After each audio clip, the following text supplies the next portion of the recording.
Well, it is 5:42, and that means it's time to check in on national stories making headlines. For that, Russ Mitchell joins us for what's happening now in America. Hi, Russ. Hey, Betsy. Good evening. Good evening at home as well.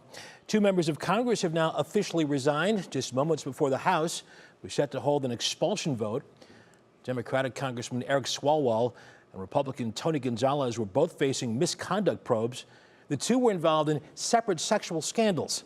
And today, a second woman in the Swalwell case, Lonna Drewes, claimed that Swalwell drugged, raped, and choked her in a California hotel room. My delay in taking action against Eric was driven by fear, not doubt.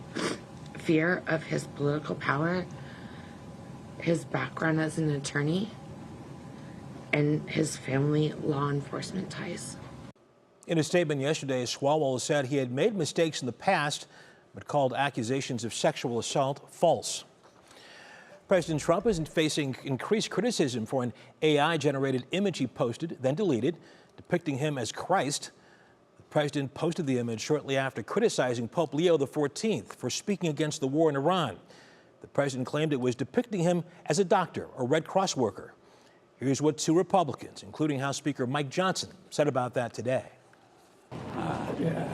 I didn't like it, and I think the president knows he made a mistake, which is why he took it down. I talked with the president about it as soon as I saw it, and told him that I don't think it was being received in the same way he intended it. He agreed, and he pulled it down. That was the right thing to do. He explained how he saw that, and I don't think he thought it was sacrilegious at all. Today, the president continued to criticize the Pope. He told an Italian newspaper the pontiff does not understand the nuclear threat posed by Iran and said he should not talk about the war because, quote, he does not know what's happening, end quote. Catholic leaders around the world continue to criticize the president for attacking the Pope.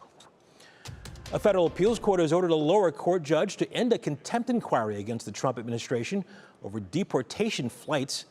The lower court judge said that the government may be in criminal contempt for defying his orders to halt the deportation of migrants.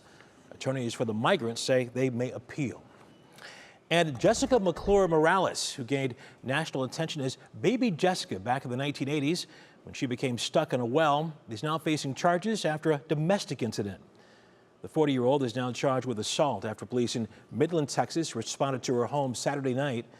Back in 1987, Baby Jessica fell into a well in the backyard of her aunt's home.